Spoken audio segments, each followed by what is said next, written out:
Two guys followed me from the bar. Something I get asked all of the time on Instagram and TikTok is a watch collection. So I'm gonna go through everything that I currently have here in America. There's more of it back in Ireland, particularly more Earnshaw pieces back in Ireland, but also my Cartier and my Patek Golden Ellipse, they're also back in Ireland. They're locked away in a safe. The reason for that is last time I was in Ireland wearing them, I was in a bar and the Patek fits really discreetly under a sleeve. So I was in Dublin in a bar, I was about to leave, I reached to the bar to put my empty glass on, the sleeve perked up, the watch was exposed. Two guys followed me from the bar. I realized very quickly I was being followed, so I circled around the block, and that's when I knew I was absolutely being followed. So I went back into the bar and just said to my friend, who's one of the bartenders, that these two guys are following me, and for what reason I think they were following me, it was definitely for the watch. So I sat in the bar, just chatted away with my friend, didn't have any more alcohol because I needed to make sure that my wits were about me. So I had a coffee and then I just had like a Coca-Cola, sat there for about an hour or so, and then took out my phone and called a taxi. And I haven't worn that watch in Dublin or London or any big major city ever since. Now, where I am here in America seems significantly safer. Next time I'll bring them back to America with me, and I'm hoping to expand my watch collection a lot this year. With some of my investments, particularly with trading, there will be a lot more disposable cash to grow my watch collection and get some of the pieces that I've always dreamt of owning. So this year may be the year for that. With that said, right now we'll go through all of the pieces that I currently have here in America with me. I house all my watches and jewelries in this nice here mahogany box. I just got this on Amazon. It's got a tray on the bottom here. So these are actually samples from Damaso, which I have to photograph. Some Damaso bracelets, pair of Ray-Ban sunglasses, Damaso pearls, Damaso chain, another Damaso bracelet, Damaso tennis bracelet. This is the Raymond Weil parcel. I think it's called the Percival, I think. So this was one of the pieces. So a good few years ago, God, it would have been pre-COVID, so about 2017 or so, I was an ambassador for Raymond Weil. Now, I hadn't got a very big following at the time, so the ambassadorship was just, I was meant to get 4 watches. I was meant to get 1 per quarter. I end up only getting 3, and one of them I end up giving to a friend because it was just far too big. I think it was 44 millimeters or something like that. It was just absolutely humongous on the wrist, and I never really wore it. This one is just a really, really nice, beautiful piece. It's got like an integrated bracelet. It's super, super thin, so it wears really nice on the wrist. Stainless steel and gold two-tone. So really, really nice piece. It is a quartz movement. There's nothing wrong with quartz movements. Yeah, just a really, really nice piece. It's technically a dress watch, but being on a steel bracelet, you kind of get that versatility. Then we have another Raymond Weil, but this one was not part of my collaboration or my ambassador program with them. So I think this is called the Melanise or something like that. It is reference E004376, and it is just a really, really nice rose gold kind of ivory style dial. It's on a rustic style brown strap. Just again a really, really nice piece. This is a mechanical movement, but the watch still remains quite thin. And lastly, we have the very first watch that I got as part of that Raymond Weil collaboration, and that is the Maestro Moon Phase. And when I got to pick out the watches, this was one that just absolutely leaped off the pages to me. Every time I wear this, somebody will comment on it, because you almost never find them on the mesh bracelet, and this is the factory bracelet. This is a Raymond Weil factory bracelet that this watch came on. and 99.9% of the time it comes on a leather strap, but I got this mesh bracelet with it, and it's what makes this piece a little bit unique.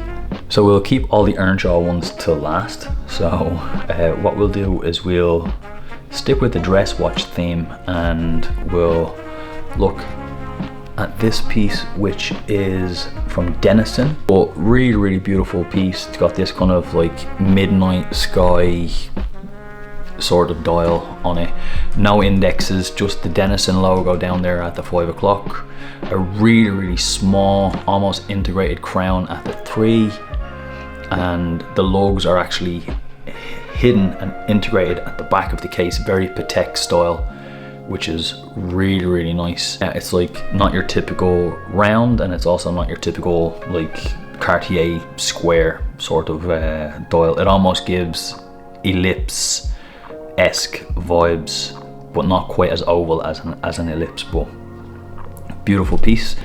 And then we have our 63 Omega Genève.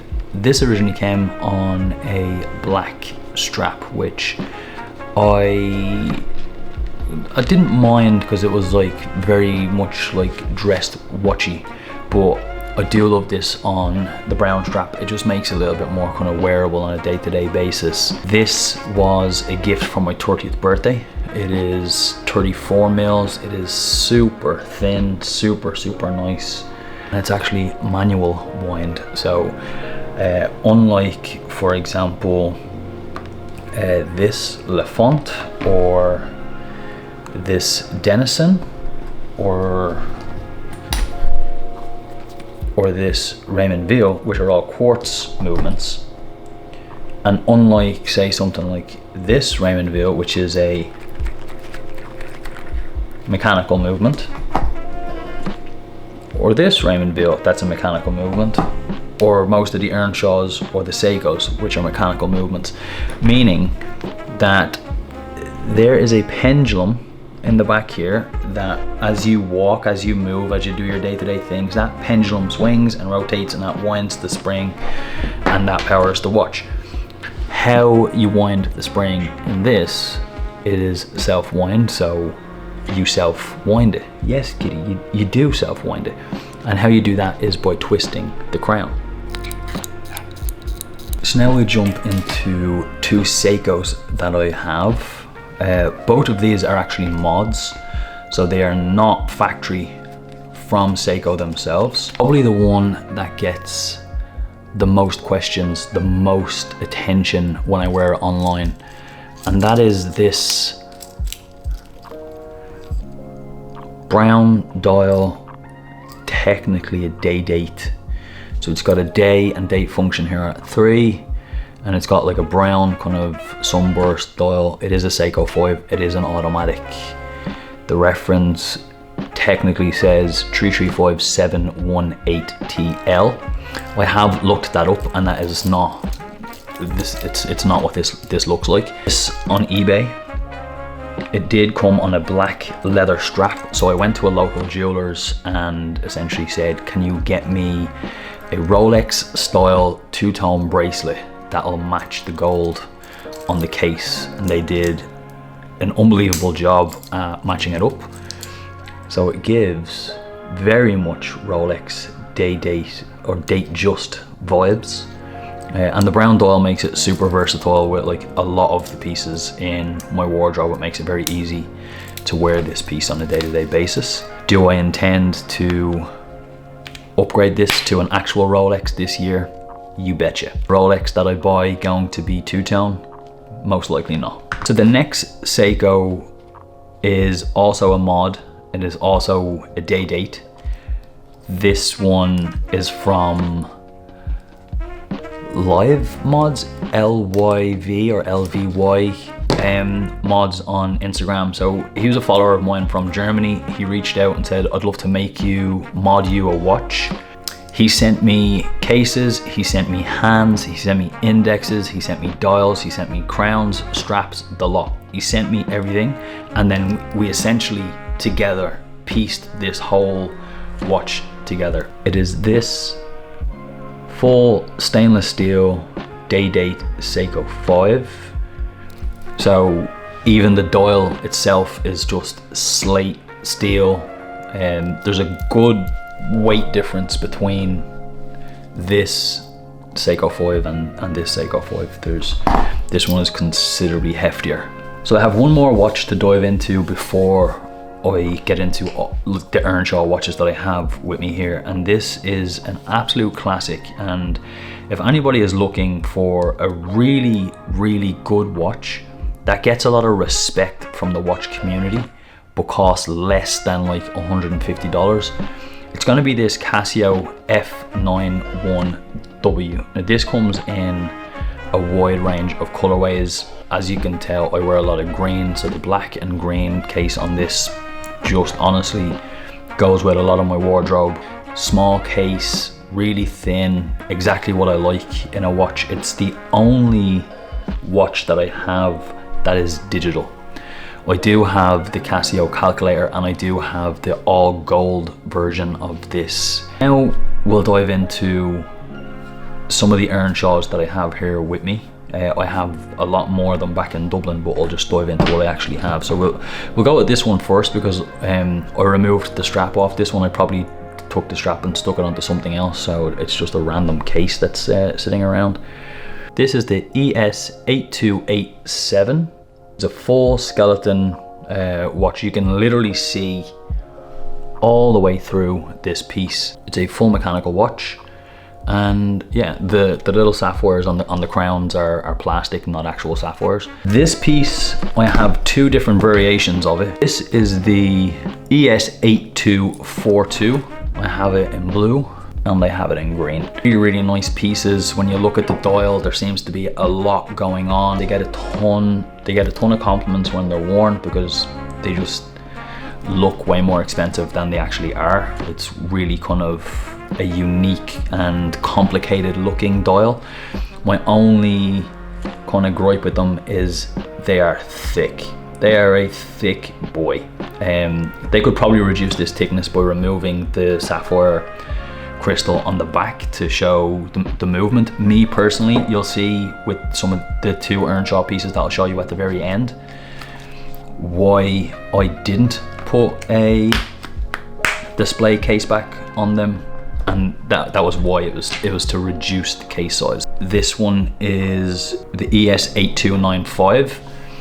This gives very kind of like AP vibes, like with the almost like hexagon style case, a skeleton dial kind of subset into the inside of the outer dial, integrated rubber bracelet.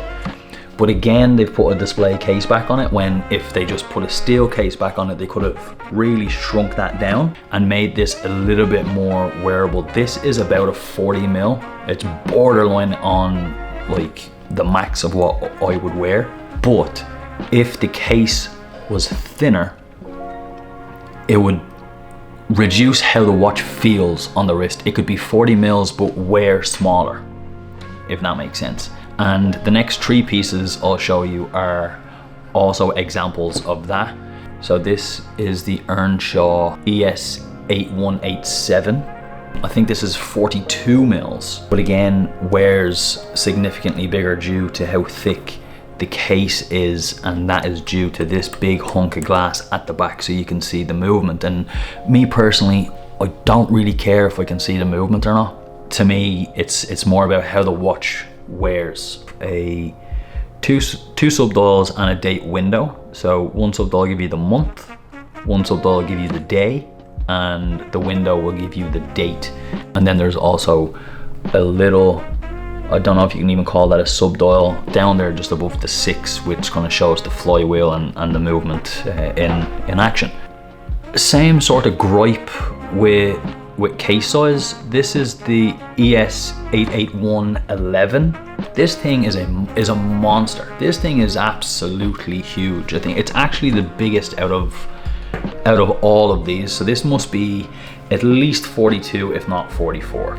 Yet the dial is probably the simplest, with just a small date window at 3. Crown is absolutely absolutely massive. It's got a display crystal at the back so you can see that movement going around. This is actually limited edition, I don't know. This is number 148 of 300, so this is limited to 300 pieces.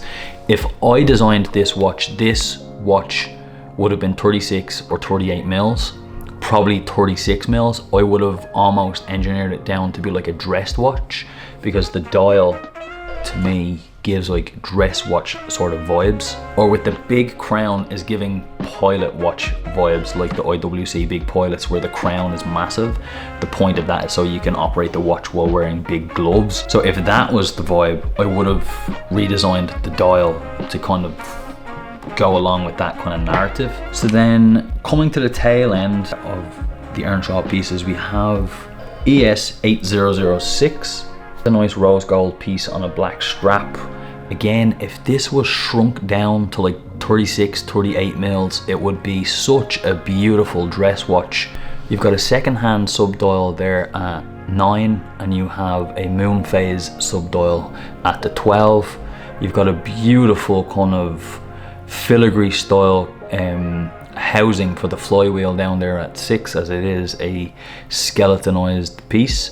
So because it's a skeletonized piece, maybe the case back being a display kind of helps that, as you can see all the way through the watch. But the other side of that is you could just put something interesting on the case back. On the inside of the case back, you could just put something interesting, like a nice color or a machined sort of design that's gonna shine all the way through.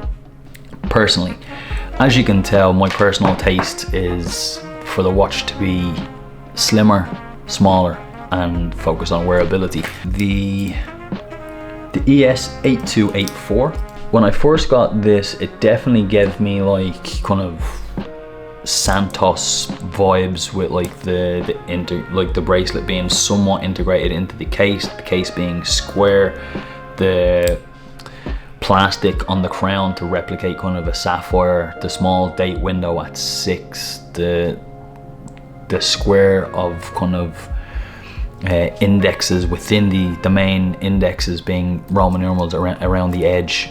It gave very kind of Cartier Santos vibes. Obviously not on the same level, but is what it is. As we approach the end, again, this is another piece that's very much giving the Cartier Santos vibes. This is the Earnshaw 8294. So they're dropping the plastic faux sapphire on the crown, and then instead we've skeletonized the dial somewhat. But I do love how the leather strap integrates into these lugs and into the strap itself. I've been working with Earnshaw now for about 5 years, I think. They were one of the very first brands to reach out to me when my social media started to like really grow. Not only offer me like something for free, they wanted to actually pay me. And we've grown and built that relationship like ever since. We have somewhat of a rolling contract now at this point. I absolutely could go to Earnshaw and ask for more money, like but we don't, because we have a great relationship with each other and mutual respect. And when I come to them with ideas such as designing a watch, they're very receptive to that, and they basically say, okay, let's design a watch. And when I say, can we send one of the pieces to Peter McKinnon, who just featured it in his 2 Minute Tuesday this week, which was absolutely insane. I definitely fanboyed a little bit because I've been a fan of Peter for many years. But they also just sent it to some of my friends who have big following and some of my friends who have very little following. So it really meant a lot to me that they backed my idea. So we designed one watch. It came in 2 colors. The idea of the watch was that you can buy one watch and wear it multiple ways. So my idea was to have quite a wearable piece that you can just change the straps out. We called it an ascot after the type of tie, an ascot. And the case is very much inspired by kind of like Rolex Explorer vibes, but we stuck a D and a B in where the 3 and the 9 go, and it comes with a black dial and a white dial, and then it's got my monogram just above the 6. It's got a date window at the 6.